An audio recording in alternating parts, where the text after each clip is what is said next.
Hello everyone, today we talk about Ukrainian history and the one of the Polish-Lithuanian Commonwealth in one of the most crucial moments their history. This phase that fundamentally stretches from the Lublin Union to the so-called deluge, known as Polish history basically, in the second half of the 17th century, a moment of war, of disruption and of general decline of the Commonwealth that was connected importantly with the Cossack uprising, Cossack Ukrainian uprising of Bogdan Khmelnytsky in 1648.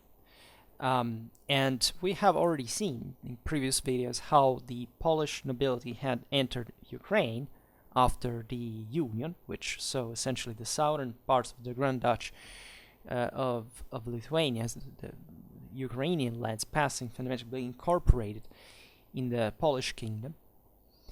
And as such, Ukrainian magnates becoming essentially more Polish in culture, because as elite they were represented in the Commonwealth. There was a after this with this union with the constitution, etc.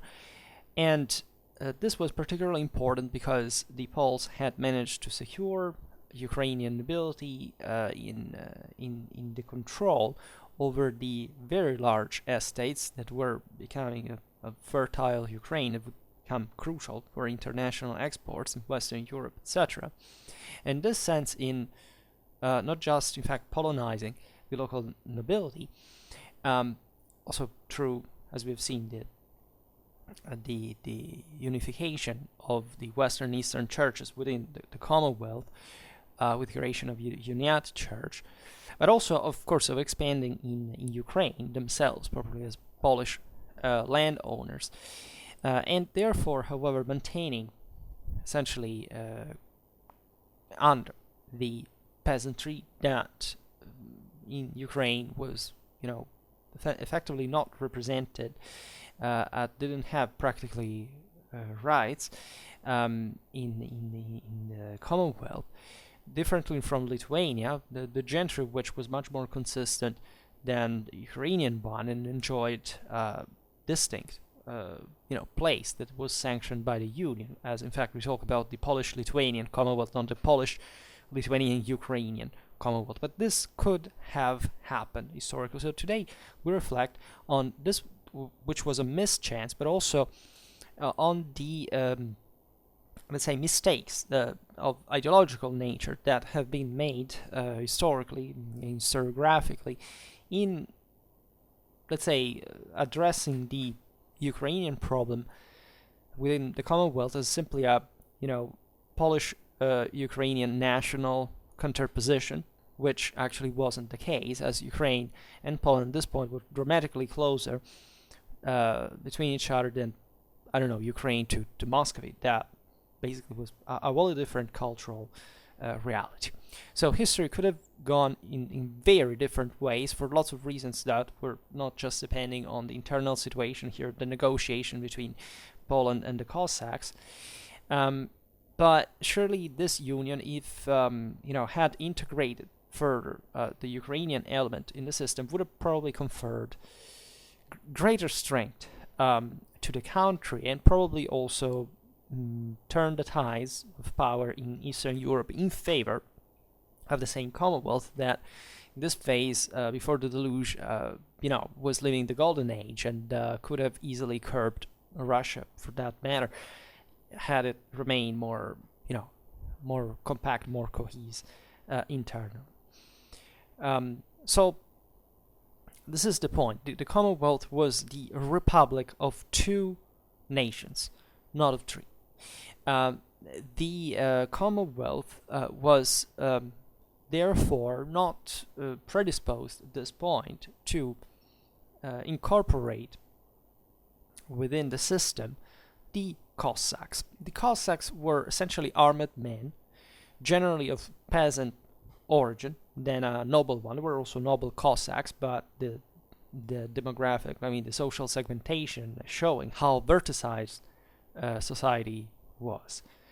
So here we will see it better later, but you have, of course, to picture what was the situation. Essentially, today's western and northern Ukraine were, as we have seen, some actually of the most civilized areas of the old Rus, whereas the southeastern frontier with the Crimean and other Tartars was essentially the frontier. So the name of Ukraine, it was known in Poland also as the Wild Lands, right? So these were lands historically populated by Slavs that, however, over the centuries and the decline of the old Rus, had essentially started themselves as a semi-nomadic life as their, steppe neighbors fundamentally, and therefore built a very different community from the sedentary and civilized ones of the West, right, of the Western lands. And they were, for this reason, I made a video on the Polish-Lithuanian Commonwealth army. We talked extensively about the Cossacks, so if you're interested, I also made a playlist about that. You can look at that more in detail. The Cossacks had always been actually integrated by first the Lithuanians, then the Poles, proportionally, as we've seen with the partition of 1569, to very good use, but also a risky one, because in the Far East these communities were often out of control and therefore dangerously unstable, as we will see, in fact, even with the Khmelnytsky uprising of 1648. So Poland had generally made good use of these troops. They were essential in a way. The Commonwealth, we explained it in those videos. The Commonwealth's army had the Polish army proper in the say at the end of the Middle Ages, the beginning of the early modern age, was quite westernized, right? It's not completely westernized, but with the further extension in the east and also the resuming of important wars in the region, the Polish army had somewhat easternized, especially with great emphasis on cavalry, right? The so-called winged hussars that have become so iconic in the Polish military tradition, etc., were essentially not existing before the modern age, right? The Poles had heavy cavalry like Western knights. Fundamentally, what was recreated after this was something completely different. It was re-injecting in Polish warfare a dramatic amount of steppe warfare, of which the Cossacks were also responsible, numerically speaking, because Polish cavalry, so the heavy the Szlachta, heavy horsemen, were legitimately the finest heavy cavalry in Europe at the time. There is no doubt. They were an excellent military machine. This is one of the few fields also in which the Polish state managed to centralize and to retain some degree of control. And they produced their weapons, especially their lances, because they had to have a very particular construction, etc. Logistically, they were necessary and so on. But we're talking just about the heavy cavalry, and whereas Poland, as most, in this sense, mostly, it was Central European, but in this sense, it looked more Eastern in a way, had this usual lack of solid infantry. Right, at least the state had difficulty of paying it for it, and so what the Poles compensated with, a bit more in a steppe fashion, was calling in these swarms of light horsemen from Ukraine that would essentially pave the road to heavier cavalry, and as you understand, lay waste fundamentally everything that they found in their path, and therefore kind of strategically and logistically compensating for the lack of some other type of troops. This was easy to do because the tradition of these peoples was, of course, being paid with loot in a way, but some Cossack units were becoming gradually ever more integrated and permanent, also properly settled in some areas to be sanitarized and so on. There was also, of course, Cossack infantry, and the Cossack value was demonstrated quite well in the wars against Sweden in 1601-2, Muscovy in 1611-12, and the Ottoman Empire in 1621. These were some of the fact that the greatest moments of the greatest moments of power of the Commonwealth, in militarily speaking, first place. And so the cooperation between the Polish and Lithuanian Knights and the Ukrainian Cossacks was very good at this point. And there was increasingly the procedure of the Cossack registration. It basically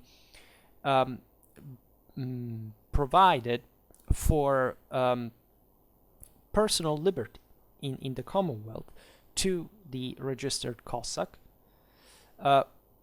yet without essentially representative rights, right? Unless the Cossack was a nobleman, which means that in the Commonwealth Parliament, the wide majority of the Cossack estate was not representative, not for their nobility, that, however, as we've seen, was getting increasingly Polonized, and therefore tending, from a social point of view, to keep, by the way, the rest of the Cossacks down, right? It was not a Cossack noble's interest in this sense.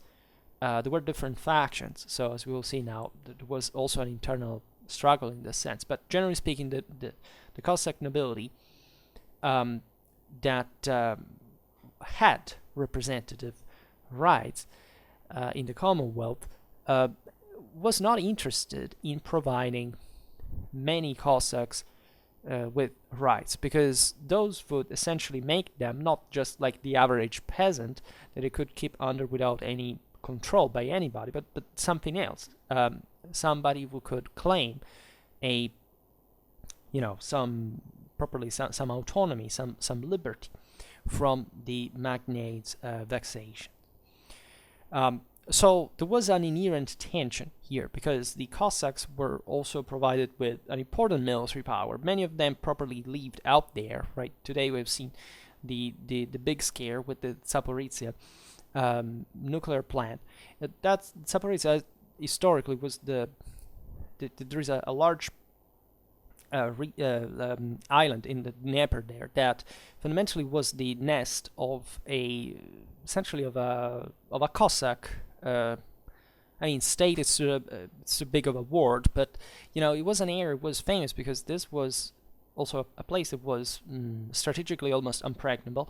All the scum of Europe literally fled there, like all political exiles, criminals, whoever, adventurers would go there, would spend a life of piracy, of murdering, of looting, and this stretched for over territories that the Commonwealth didn't quite control, because in fact they were a real frontier with the Crimean Khanate, with also in part with Russia and with other powers.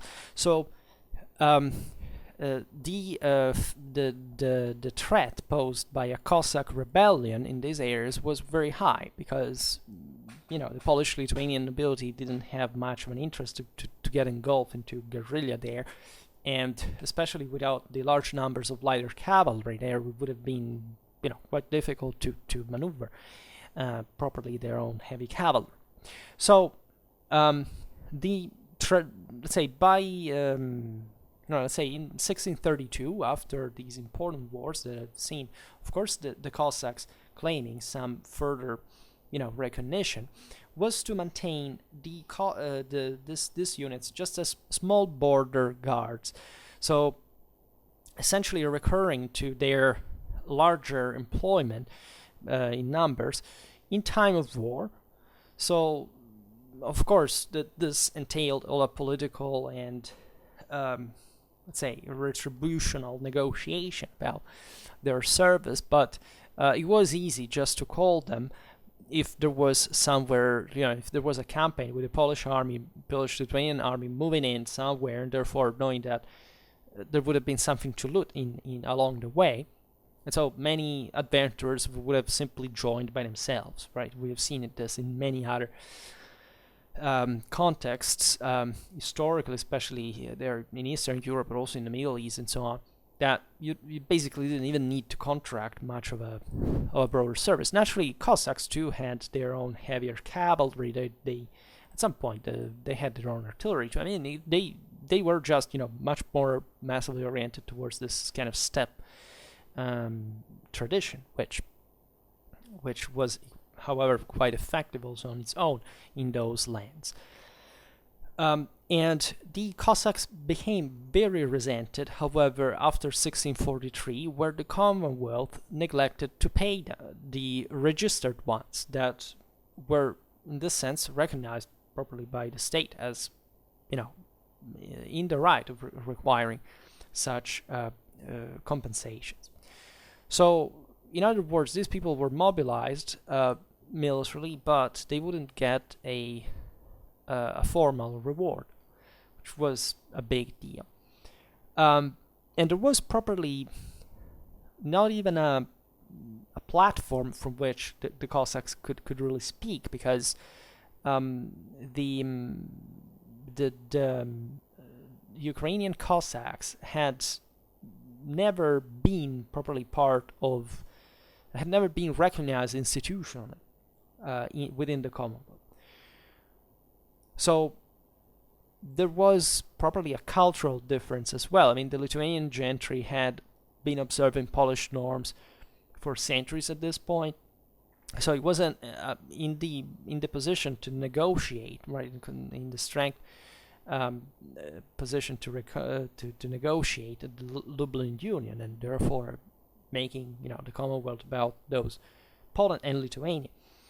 Ukrainian Cossacks, albeit being actually aware of Polish institutional mechanisms and practice, wouldn't see but a very few rich magnates to essentially to speak on their behalf, and mostly, as we've seen, with different interests that were much more Polish-oriented than the one of the majority of Cossacks. And the same goes, of course, for for the Polish administrators that were present in Ukraine, and mostly these two categories were quite similar. There was also a religious difference, as we've seen. So, because while Catholicism had been introduced in Lithuania since 1386, I mean, even before, but let's say formally, and therefore, Lithuania had simply Christianized in the Western fashion, the majority of Ukrainians, and thus of Cossacks, as we have seen, had remained Orthodox throughout all this time, and most Cossacks had seen the 1596 Brest Union had essentially brought to the formal reunification, and therefore of the two churches and the delegalization of the Orthodox one were shocked, because basically the only Christian confession the Cossacks had ever known was Orthodoxy. They were properly alien to any other kind of mindset. Here we're talking about in a far eastern area, let's say, that properly had problems, with Christianization in a sense, historically, and the only one they had accepted as a form of properly native identity was the Orthodox one. So much that they wouldn't understand. It was completely unacceptable for the Cossacks to accept the unification. So much that when in the 30s of the 17th century Orthodoxy was reinstated in the Commonwealth as a legal confession, the Cossacks were kept working further to actually remove the Uniate church that had remained. Essentially, at this point, would become a minority over time. Together, however, with Roman Catholics, Protestants, and Jews that, as we've seen, had been, spreading in Ukraine as well, given that, there was this process of Polonization, so many Ukrainian magnates properly converted to Catholicism.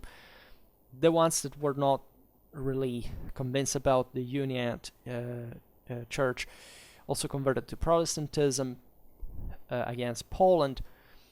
The same Polish nobility had come from even the royal estates, with bringing properly Polish culture and Jewish one, because the Polish state had integrated since centuries large Jewish communities in the administration of the crown lands, and so it was inherent in Cossack culture and hostility towards all these elements.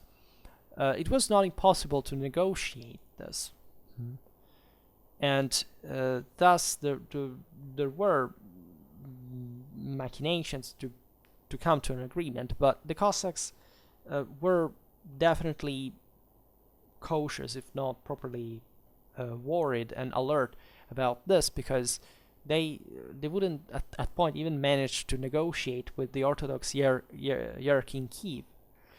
That was essentially the easternmost, most important city in the Commonwealth, where the Patriarchate had remained from the metropolitic tradition of the Orthodox Church and so on.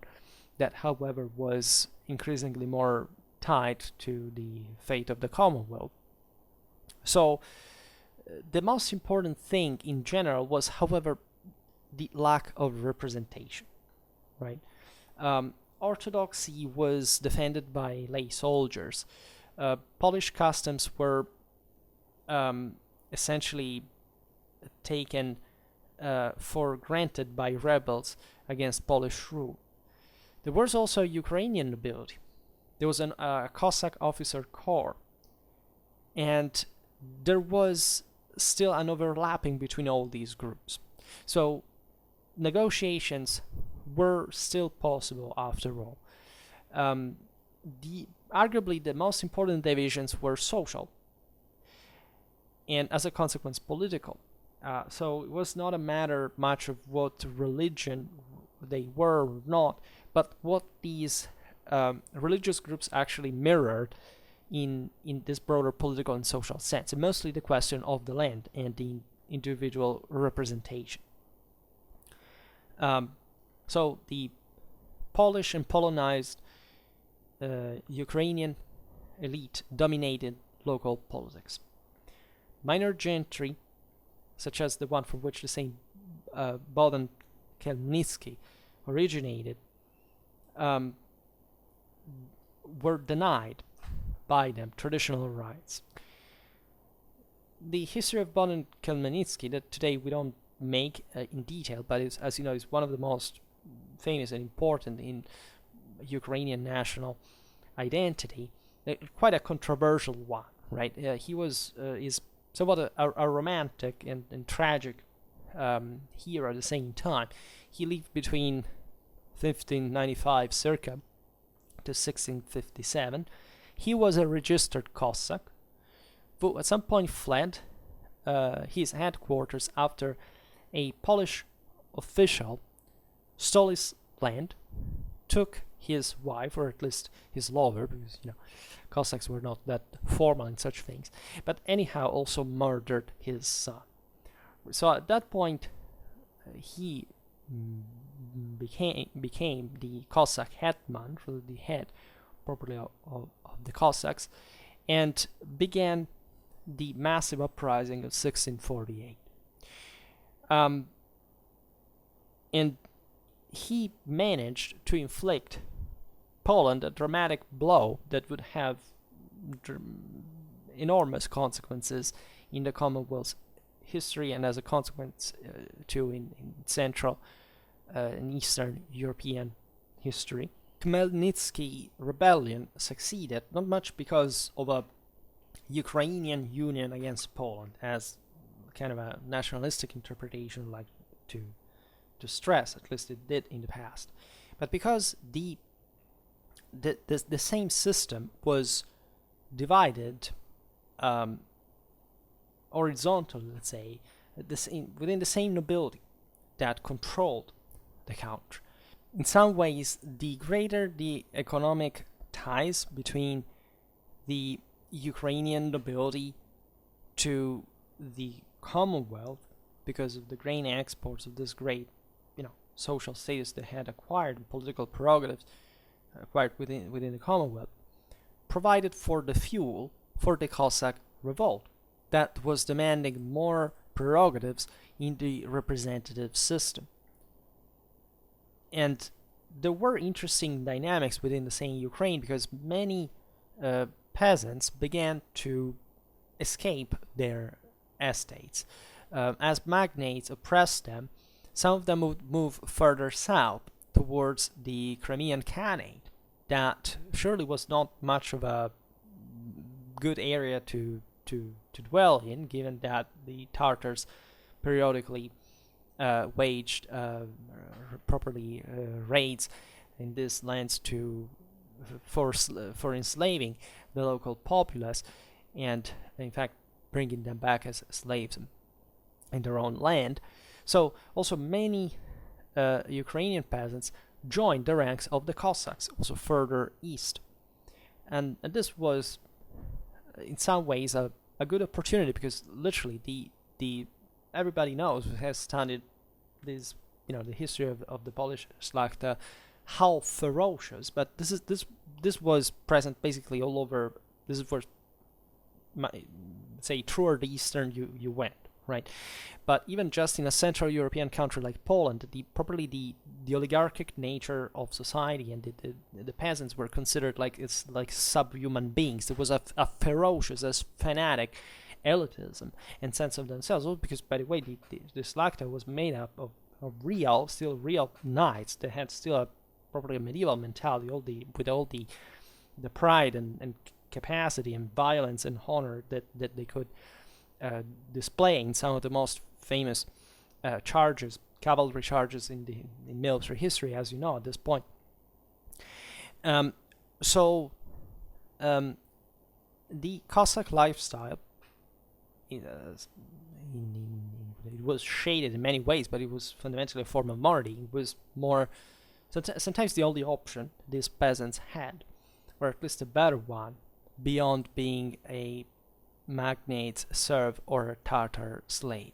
And such frustration was displayed when Khmelnytsky allied with Muscovy at Pereyaslav in 1654, after which his Cossacks helped the Russians to wage war on the Commonwealth.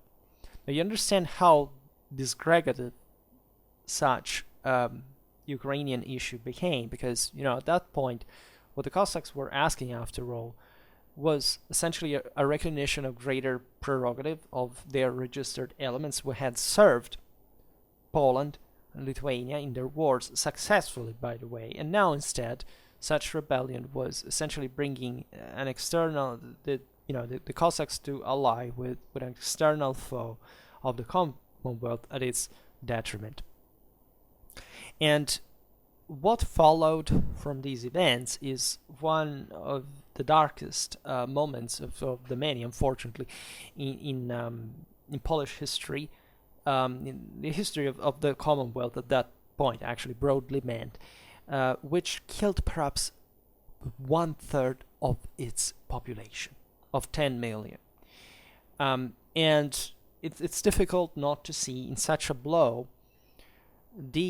at least the origin of the Commonwealth's decline as a major European power, as it had been up to that point. The Polish-Lithuanian Commonwealth was huge, was something enormous. So the turning point that is crucial properly to understand Polish and Ukrainian history from that moment onwards is the Union of Hadiach in 1658-59. This was one of the greatest missed chances in European history. This union was proposed by the Cossack Atman Vyovsky, who died in 1664, and it was proposing factually the integration of the Ukrainian Cossack elite, by the way, as a third nation in the Commonwealth. So this would have become, had the union succeeded, the Commonwealth of Poland, Lithuania, and the Rus. Right? We have explained in the previous video that still Ukraine was a name that was started being used after the Lublin Union, but that fundamentally was known officially as still as the Rus. And Ukraine thus would have essentially enjoyed a status comparable to that of Lithuania at the time, which was still a secondary one in the Commonwealth. But of course, it is true that like Lithuania plus Ukraine next to Poland would have surely rendered the situation a bit more inconvenient for the favor that the Polish enjoyed from the balance that had up to that point instaurated, and the Ukrainian Cossacks would have thus had their administration, army, judiciary, etc. And also the status of the Orthodox Church according to the Union would have essentially become equal to that of the Roman Catholic Church as well, which was yet another sacrifice that Poland would have had to make. The planner of such proposals was a quite interesting figure, the very cultured polemicist Yuri Nemirich, 1612-1659, who up to that point had been part of the Uniate Church, and that in such a situation had, however, decided to be part of Orthodoxy again. This detail is important because it shows you how such influential men that were well aware of Poland and all the political institutional mechanisms of the Commonwealth, etc., and that had showed, in a sense, their fidelity to the cause of the state up to that point by being part of the Uniate Church. Albeit at this point the church was already, Orthodoxy had already been made legal, right? So they could have simply stepped into back into Orthodoxy, open Orthodoxy, let's say, as soon as it had happened. But some of them had decided to remain Unitarianist because that was a way of saying, okay, bear in mind that we want that ecclesiastical union. We care about what is being done in Brest, 1596. We want to be cooperative with the Commonwealth. This was the point. And had the union succeeded, some Cossacks would have fundamentally been ennobled automatically and thus enjoyed political rights and the privilege of ruling Ukraine, because they would have at that point been more important locally than the Polish influence was. But there was a significant difference that for the second half of the 17th century in countries like Central Eastern Europe is, however, very consistent, is the fact that Hadiach Union was rather oriented in a republican sense, not in a democratic one, meaning that Ukraine wanted essentially to be represented by its local elite in greater number, but the problem at the root, properly of the Cossacks question and the estates and the peasant oppression, etc., was not really contemplated, right? It was just magnates that wanted to be recognized, right? More than they had been up to that point, and legitimately, because it was their fort that had procured, in fact, Poland with that Cossack help. But it's not that they cared themselves more than much about their average peasant at themselves. The Atman Vyovs'kyi that had succeeded Khmelnytsky in the title was a great connoisseur of both the Commonwealth and of the Cossack steppe. He was a very well-educated man. He understood what the matter was, but he did not have power to also negotiate with his own Cossacks themselves, because it was obvious, in a sense, that the establishment at that point would have not allowed such representative rights to be so widespread among the Cossack men as their gentry would have hoped. Also, the Cossacks were uncompromising on the religious question. They didn't want to hear about the presence of the Uniate Church. They claimed that this had to be liquidated, which of course the Commonwealth couldn't answer, but saying that it was not even their prerogative, because that was the problem of the church, not a secular one, and the Pope would have not agreed anyway. So the compromise at the Union of Hadiach became to be too weak, right? That both sides didn't understand probably the potential that their cooperation could have brought in the field for the Commonwealth's future prosperity.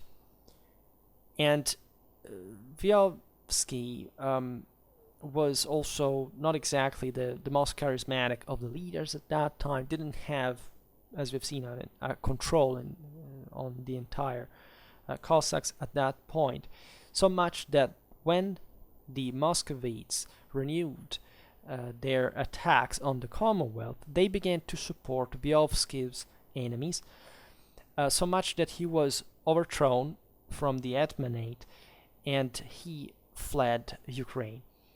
Nemirich, that as we've seen had engineered the negotiations, was killed by the Cossacks of his own retinue.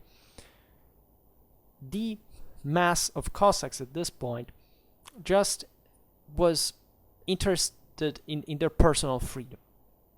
They didn't probably understand, or they weren't not aware completely of the opportunity that the Commonwealth represented. For them, it was just remaining free, and so whatever power could help them in that sense, whether it be Muscovy, Poland, the Crimean Khanate, would have been good, right?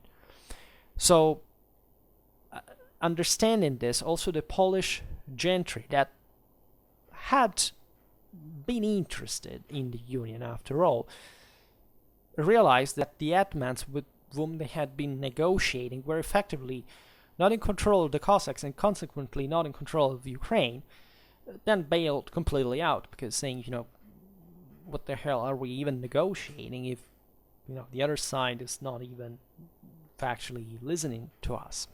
So it's important to stress how the failure of the Hadiach Union in 1659 brought to the end of the great period of glory and prosperity of the Polish-Lithuanian Commonwealth that had been inaugurated by the Dublin Union of 1569.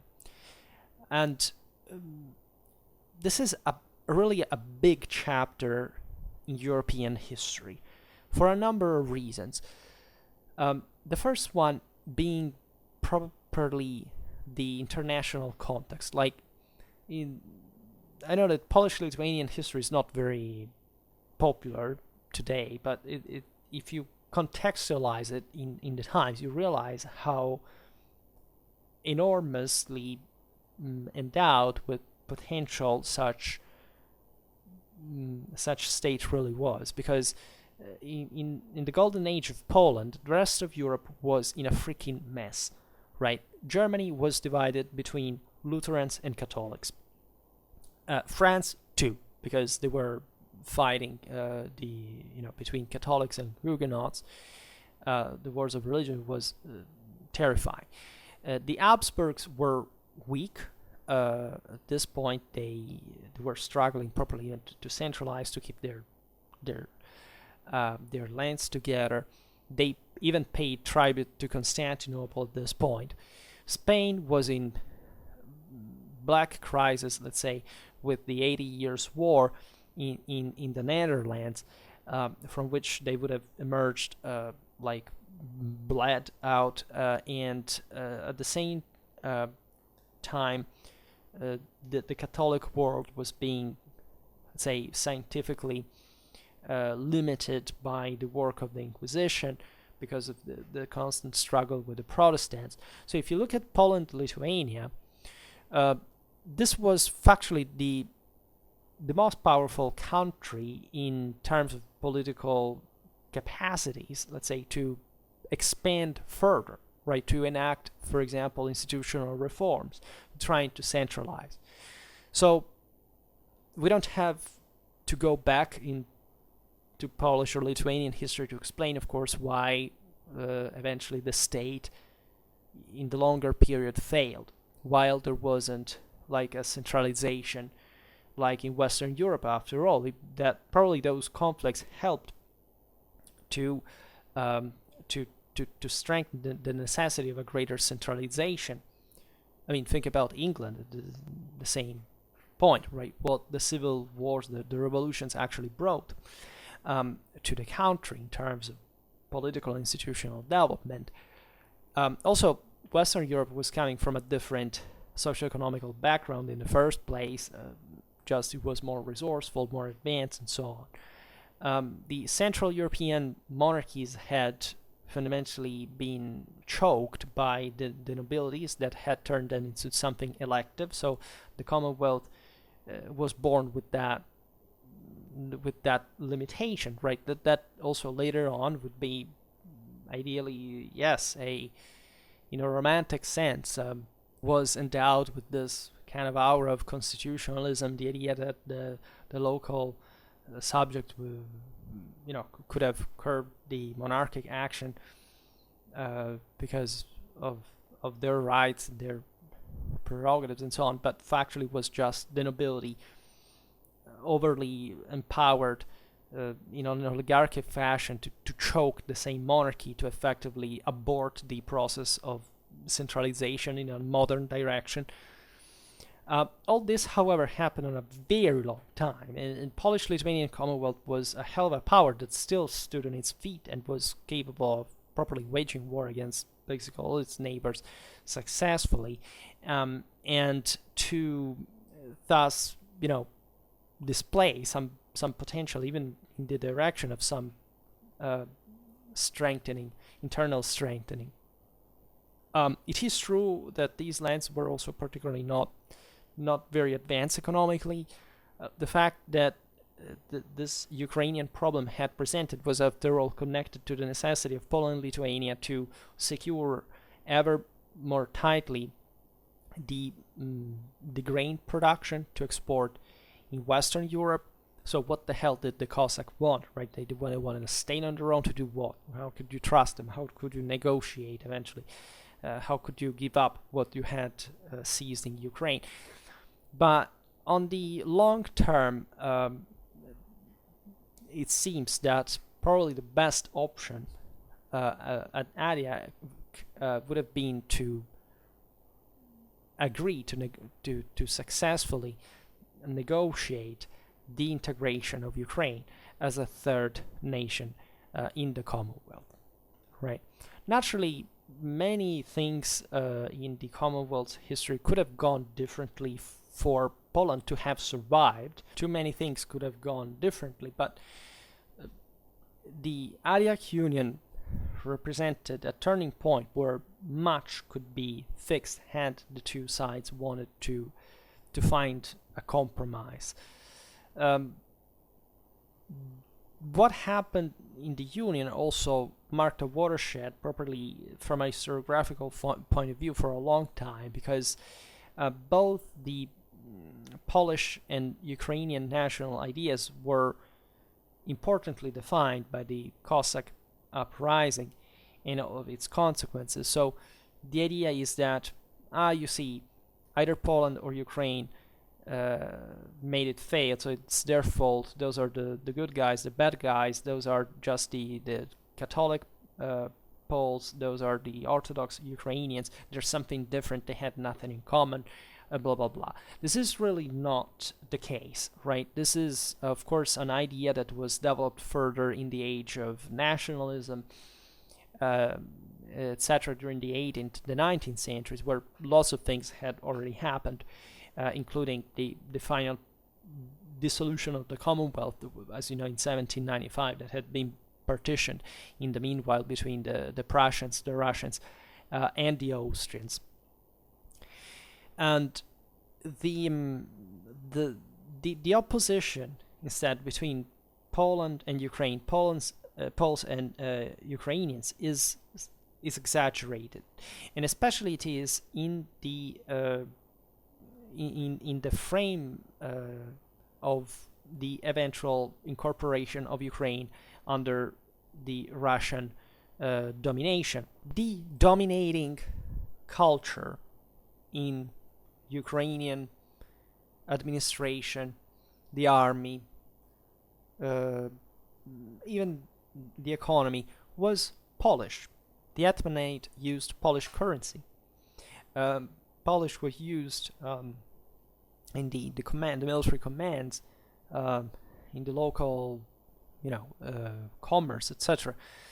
And even internationally, when the Cossacks negotiated with the Commonwealth, they didn't need any interpreter, any translator. Whereas while the Cossacks negotiated with Moscow, they used translators. They had the Muscovite dialect to be translated in Latin for them to understand it. I mean, just think it. I mean, these you would think the Rus in general emanating from this idea of Eastern, like what you call as Russian, right? Still today, Russian and Ukrainian, very similar languages.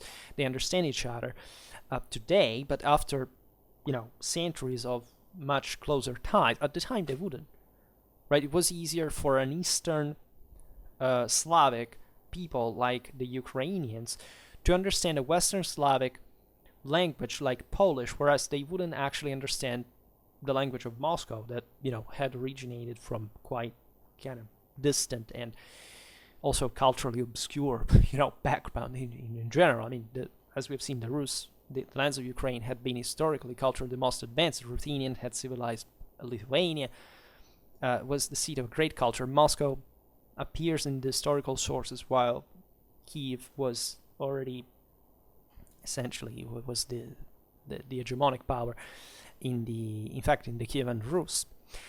So this diplomatic linguistic detail is very meaningful, because it shows how close and familiar Ukrainians were with Polish, in opposition to Russia, actually, that wasn't quite known or understood by them at the time. So Bohdan Khmelnytsky is, because of his Cossack uprising against Poland, etc., considered, at least traditionally, this great Ukrainian hero. But what is forgotten in this sense often is that he was actually a member of the Polish nobility. He was educated by the Jesuits to learn his Latin. Yarema Vyhovs'kyi, that was Khmelnytsky's great adversary, also comes down in history as the Polish magnate against the Ukrainian Cossack hero. As a matter of fact, Vyhovs'kyi was, yes, a Roman Catholic, He was a very powerful magnate in the typical Szlachta fashion. He owned more than 200,000 serfs. That is the scale of, the Commonwealth oligarchy. But Prince Yarema was himself the descendant of one of the greatest Orthodox Cossack clans of all times. So, Vyhovs'kyi is actually part of Ukraine in the broader context of the Commonwealth, and not in the opposition with Khmelnytsky is in this sense, at least in a national or nationalistic interpretation, just source of a great confusion about whom these men actually were. And the same, in fact, Vyhovs'kyi, by the way, was not all, sweet and loyal and, obedient to the Commonwealth at all. He himself challenged Polish tradition of the equality of nobles, right? He had a much more radically elitistic idea of his own status, so much that he demanded a prince's throne in the parliament, because he felt to be superior to the Polish nobility. And his allegiance between Moscow and Warsaw was, contended, let's say, given that he had an enormous amount of land, by the way, from whom he de facto did rule as a prince in his own regard. So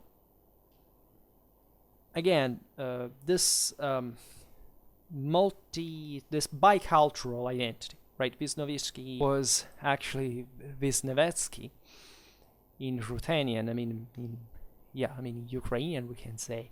The same goes for Khmelnytsky, that in Polish was Khmelnytsky, right? So is reflects very well the myth and the still of the two nations' opposition, and that thus obscures the incredible degree of integration of Ukraine within the Commonwealth, and mostly also the underlying problem existing, not much between the two nations, but between the power that was contended between the elites, right, regarding to Ukraine. And thus the Cossack rebellion of 1648, all the events that followed, the failure of the project of a Polish-Lithuanian-Ukrainian Commonwealth is of enormous importance for understanding much of what happens today, what has been properly the history of Poland, Ukraine, and indirectly also Russia altogether, for what it could have simply been, because a functional trinational Commonwealth would have been at that point a force to be reckoned for basically any neighbor to fear consistently, and possibly the Commonwealth would have not disappeared, would have not been partitioned. We could have seen still throughout the 19th century, in fact, a Polish-Lithuanian-Ukrainian Commonwealth. So just think about the limitations that this would have brought to Russian expansionism and so on. But that's a history that we can't do, unfortunately. Anyhow, for today we stop it here. See you next time.